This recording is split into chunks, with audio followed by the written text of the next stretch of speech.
Welcome to the annual Busway Awards, held in beautiful Washburn, City. I'm your host, Big Mood Energy, and tonight I have traveled inside of the game Cities Skylines, the range she has, to present tonight's awards. Every year, the Busway Awards honor achievement in busway design and was started to commemorate Washburn's very own busway. Cities with busways from around the country are invited to compete for awards in varying categories. Before we announce this year's entrants, how were cities and their respective busways selected? A busway is more than just a simple bus lane. There are some specific requirements. The Academy's criteria is as follows. A busway is a roadway built specifically for the use of buses and usually for buses traveling over a longer distance, like between neighborhoods or between suburbs and a city center. This excludes downtown bus-only streets like Seattle's 3rd Avenue and New York's 14th Street, which are short segments of City Street mostly closed to non-bus traffic for the purpose of speeding up buses through dense city centers. Busways should also have stops and stations upgraded with shelters or other amenities. Busways do not have to be exclusive to buses, but buses do need to be highly prioritized. This could mean a busway allows access to emergency vehicles, or a busway running on a freeway lane could also allow some private high-occupancy vehicles. This definition is quite specific, but if the systems being compared aren't similar, then it's hard to make this whole thing work. With that said, who is in the nominee pool for this year's awards? Hartford, Connecticut, CT Fast Track Busway. Pittsburgh, Pennsylvania, South, East, and West Busways. Los Angeles, California, El Monte Busway, Harbor Transitway, and G-Line Busway. Miami, Florida, South Dade Transitway. As the host city, Washburn's own North Busway will not be competing. But also, as the host city, we're going to tell you quite a bit about it along the way. Before we begin our awards, let's learn a little about busways, shall we? Busways began their story around the same time American metros did. In the 1960s, as the highway era had reached the peak of its flight and the wax was just beginning to melt off the wings. The earliest busway in the United States is the Red Arrow Busway in Philadelphia. Still used today by the SEPTA Route 103 bus, this relatively unknown busway was originally an interurban trolley connecting to the suburb of Ardmore, owned by the Red Arrow Lines Company. Following national trends, Red Arrow Lines trolleys were cut through the 1950s and 1960s and replaced with buses. When the Ardmore line was discontinued in 1966, the company took a different approach. Instead of replacing it with buses running on city streets, Red Arrow Lines paved over the trolley right-of-way, installed crossing gates to restrict access, and reopened it as a private busway in 1967, with buses making the same stops as the former interurban. This and other cuts to service still didn't save the company. Red Arrow Lines ultimately went out of business in 1970, but not before the busway caught some attention. In the late 1960s, the newly formed Urban Mass Transportation Administration was funding studies for new forms of urban transit. Alongside the heavy rail metro systems, the administration was studying ways to improve bus commutes. At the same time, the Federal Highway Administration, in response to freeway congestion, had changed their performance metrics from measuring volume of cars moved on freeways to measuring volume of people moved, and wanted to study buses on highways as well. Citing the Red Arrow Busway, a study was carried out on exclusive bus lanes alongside the Shirley Highway in Washington, D.C. The Shirley Busway opened in 1969, and by 1970, ridership in the morning peak had increased 30%. the busway was so successful that additional buses had to be added. Unfortunately, after the study concluded, the Shirley Busway was open to high occupancy vehicles and bus prioritization was removed. The Red Arrow and Shirley busways are two examples of the two types of busway that exist in the United States. Busways built alongside or on top of old rail lines, and busways built alongside new freeways. Pretty much every busway built since then is one or the other. The Shirley Busway led to the 1974 El Monte Busway in Los Angeles, which runs in the median of the San Bernardino Freeway, but is actually built on top of an older Pacific Electric interurban line. El Monte was followed by the South and East Busways in Pittsburgh in 1977 and 1983.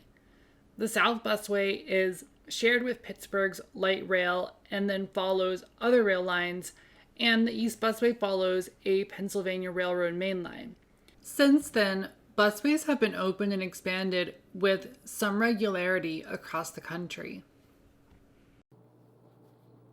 I mentioned cars on highway busways, which brings us to our first category of the evening: excellence in car exclusion. Cars are one of the biggest impediments to great busways.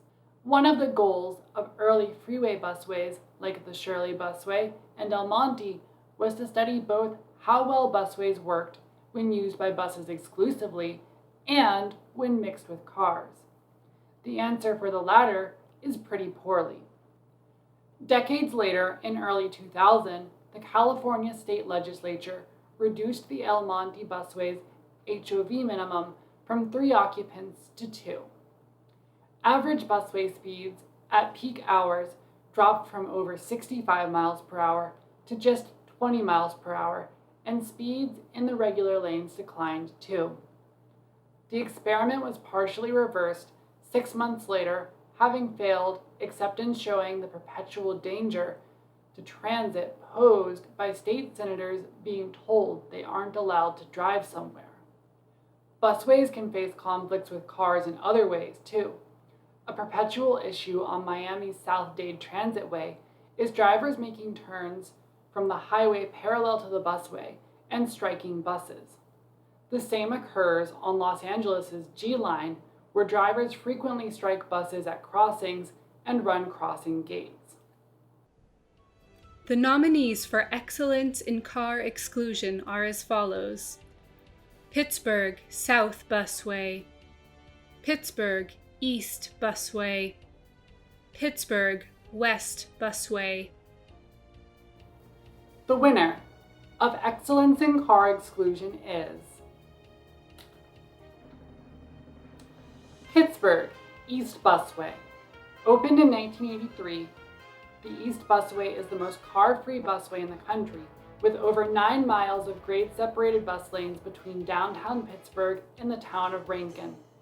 Busways built along rail lines have the advantage of less interaction with surface streets, and the East Busway in Pittsburgh was built alongside a heavily trafficked, well-separated railway owned by the Pennsylvania Railroad, which has kept it particularly safe.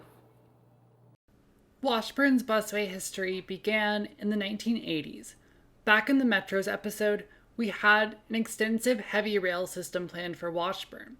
But let's imagine that an alternative timeline took place instead, and that Metro was never built. There's a lot of reasons this could happen. The most common, though, would be that the funds just didn't get approved by voters. So where do cities turn to when rail fails? As the first heavy rail metro systems opened in San Francisco, Washington, D.C., and Atlanta, the high costs of construction were quickly becoming apparent. During the 1970s and 80s, cheaper alternatives to heavy rail were also being pursued in the form of light rail and busways. And at around just $20 to $30 million per mile of construction, busways really just couldn't be beat in terms of price. Plus, there would be no need to buy new vehicles, build new maintenance facilities, or hire new operators. A busway could simply fit right into the existing bus system. After studying the new busways in nearby Pittsburgh, a busway was chosen as the preferred alternative, and the Washburn North Busway was built along the riverfront on an abandoned rail line. The 1.5-mile long North Busway opened in 1986, and the number 1, 27, and 29 buses were rerouted off of city streets and onto the busway. The busway is relatively short. The average busway in the United States is about 9 miles long. The North Busway runs parallel to downtown Washburn and the nearby neighborhoods. By removing buses from congested streets, time savings amount to about 10 minutes saved per mile of busway traveled. There are 5 stops along the first phase of the Washburn North Busway. Like other busways of the 1980s, stops are sort of just mildly upgraded city bus stops.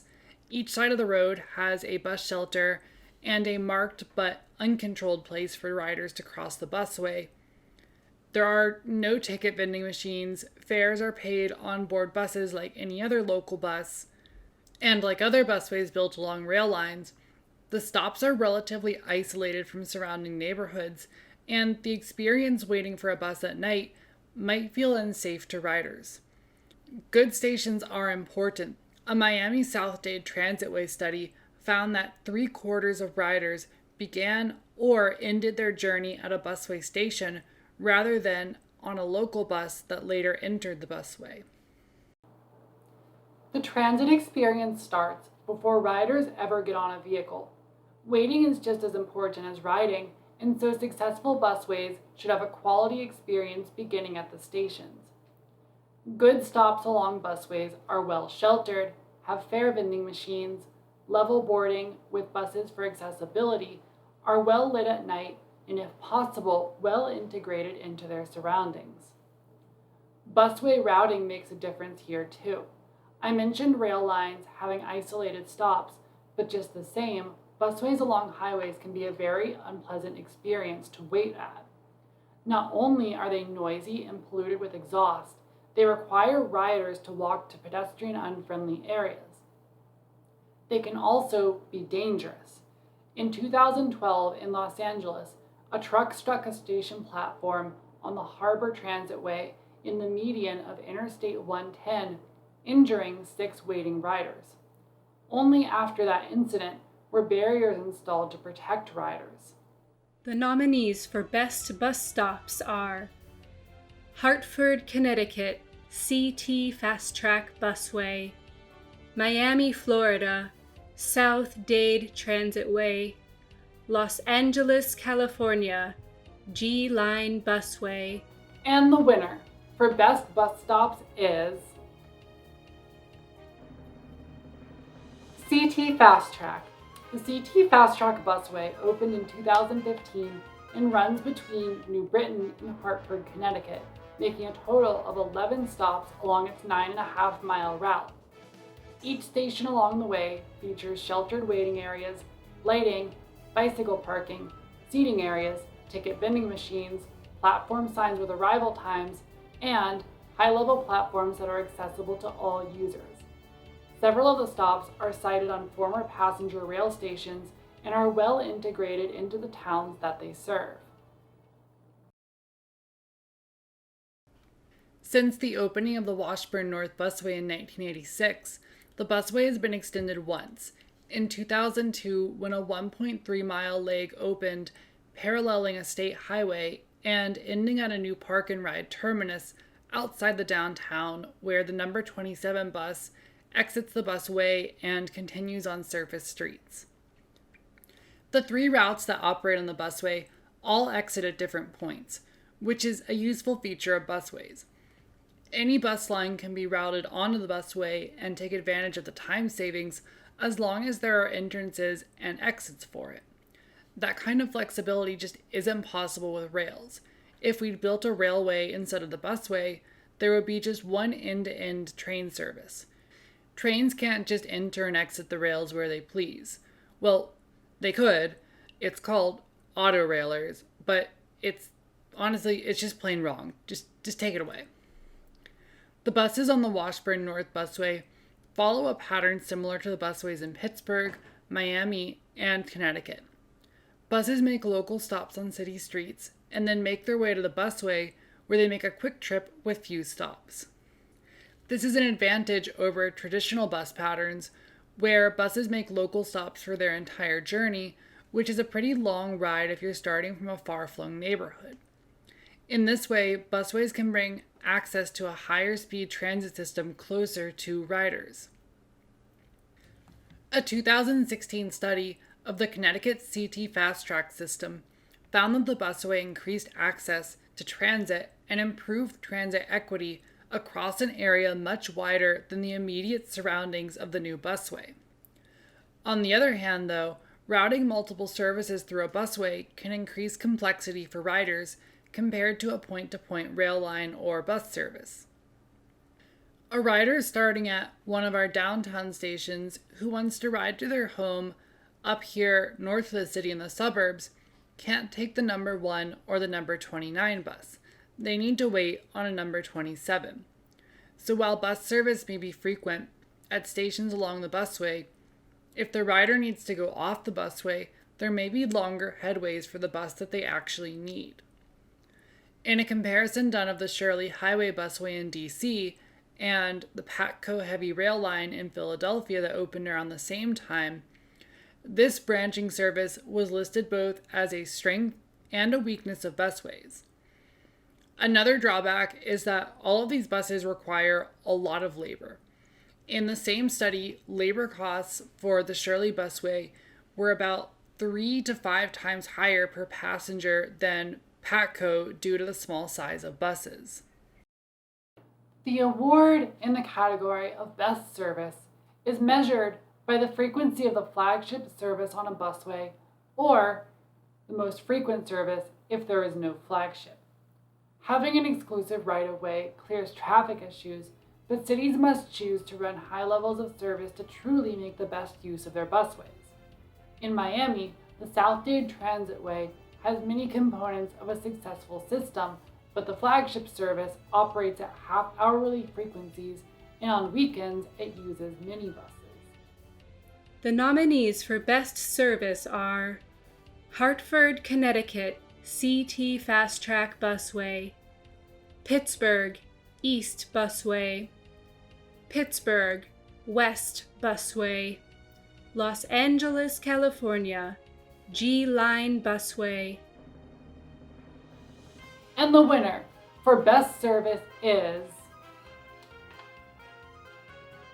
Pittsburgh, East Busway. 36 routes operate on the East Busway, with the flagship P1 route operating at 3-minute frequencies at peak hours. The high frequency and quick travel time makes the P1 route the busiest transit route in Pittsburgh, beating every light rail line in the city. So Washburn has a successful busway, but where does it go from here? How can the city make use of this resource to continue improving transit? The busway is a great start. Again, one of the purposes of early busways was to try and convert drivers to transit users. Despite the Shirley busway in Washington, D.C. being eventually dismantled, it was credited with increasing transit use, and its riders by and large would later become D.C. Metro riders. On Miami's South Dade Transitway, ridership increased almost 70% on weekdays after the busway opened for routes that were served by the busway. Those gains came from a combination of new transit users, existing users who could use transit more, and existing users who had previously driven to metro rail stations but now could entirely take transit. To build off of our North Busway, Washburn could create new connecting buses or feed new routes onto the busway. The busway could also continue to be extended, or new busways could be constructed and connected. In Los Angeles, the El Monte Busway and Harbor Transitway were connected to form a 38-mile-long route called the J-Line. After the J-Line went into service, ridership more than doubled from 7,000 daily weekday riders to over 15,000. A final option would be to replace the busway with a much higher capacity rail line, which raises the question of if busways can truly stand on their own or are simply a substitute for a more expensive but higher capacity train. This brings us to a special point in our evening, an award from a group that has certainly said a lot of things. The Strong Towns Incrementalism in Transit Award honors transit systems that have boldly taken tiny steps. The driving principle of strong towns is that small, fiscally conservative, incremental change produces the most stable urban areas. I think the article that best summarizes how that idea applies to transit is this one from early 2015 by Strong Towns founder and primary author Charles Marone, titled, "Yes, This is Transit." Marone writes, "One of our core principles at Strong Towns is that we need to work incrementally. Making small investments over a broad area over a long period of time is how cities and their people have historically become strong, successful, and wealthy. When it comes to transit, however, advocates have a hard time visualizing these first increments." The article then goes on to describe one of these first increments of transit in Annapolis, Maryland, where the owner of a massage therapy center bought a large golf cart to run as a shuttle between the popular city dock area and shops along Maryland Avenue, a distance that Strong Towns described as too far to walk, a little under half a mile apart. So the idea for how this is going to incrementally expand is when that little golf cart can't keep up with the demand, when the success of each connected place overwhelms the capacity, then we can confidently replace the golf cart with a shuttle bus. As things become more and more successful, the shuttle will be replaced with a streetcar, which can someday be replaced with a subway.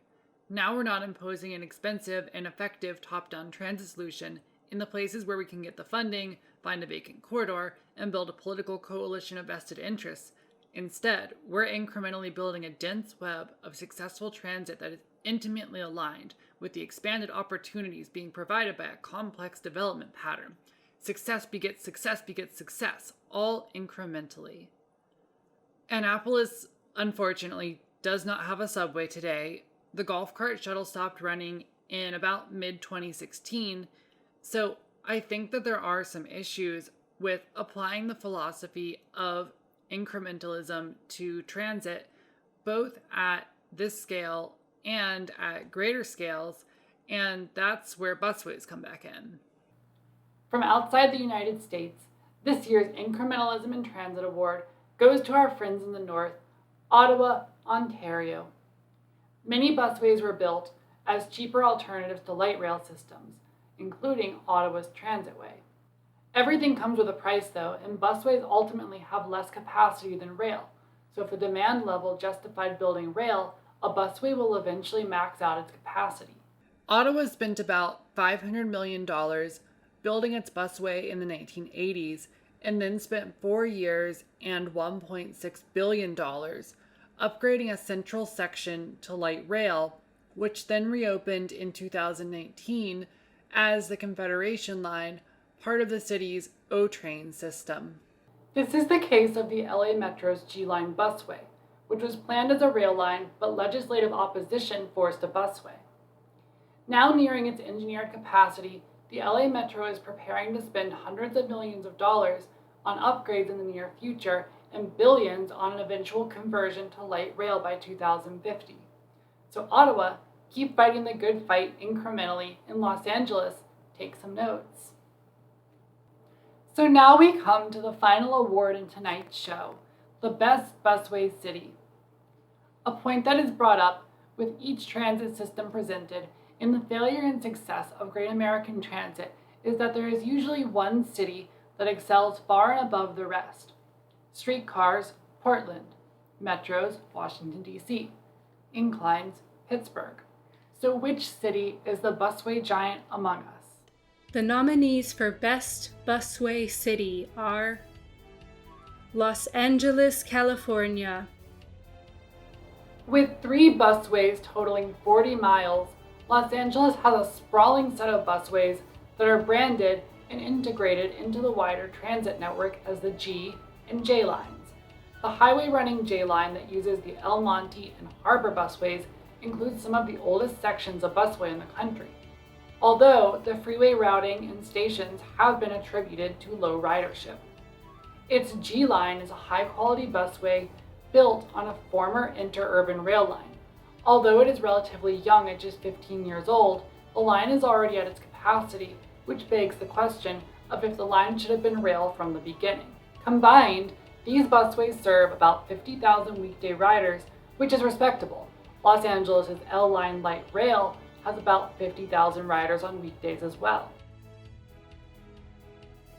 Pittsburgh, Pennsylvania. Hello, Pittsburgh, my old friend. I've come to hype you up again. Pittsburgh's 3 busways total 18 miles and make up a substantial share of ridership in the city. The East Busway alone serves as many daily riders as the entire light rail system. In total, about 37,000 daily weekday riders use a bus on one of the busways. While this is less than Los Angeles' ridership, remember that Los Angeles is the second largest city in the country, and Pittsburgh is the 66th largest. Another early adopter of busways, Pittsburgh has made use of them to overcome geographic barriers and reuse former rail lines in a cost-effective way. The South Busway was an early pioneer of busways, and since then, Pittsburgh has invested in busways, building the East Busway in 1983, the West Busway in 2000, and expanding the East Busway in 2003. So, who is our best busway city? Well, neither. See, look, there's not even I didn't even put anything in here. But, okay, let me just explain. This whole best city in a category of transit thing only works when there is one that clearly stands out. If there are 2 that can compete with each other, well, it doesn't really work, then does it? Los Angeles and Pittsburgh, you will have to share this award. Viewers will just have to take solace in the fact that not having a clear winner is sort of a win on its own. I think it's better for the transit landscape to have a bunch of moderately successful busways than to have one city absolutely killing it and no others even in the same league. Busways have proven to be a moderately successful form of transit, and unlike other types of transit, haven't fallen out of favor since their origination. Right now, there's a 6-mile busway in the planning stages near Monterey, California, that will be built on a rail line paralleling a highway. Principles from busways are found in other new bus projects too. While I was writing this script, Houston opened its Metro Rapid Bus Rapid Transit Silver Line, which uses a mix of bus prioritization practices, including stations and some short segments of busway along a freeway. So we can expect to see more busways or busway principles applied to other bus projects in the future. That wraps up this evening's awards. Thank you very much for joining us in honoring the failures and successes of great American busways. I'm Big Mood Energy. Follow me on Twitter at Big Mood Energy to get access to previews, exclusive posts and videos, or just support my videos. Check out my Patreon below. Thank you very much and good night.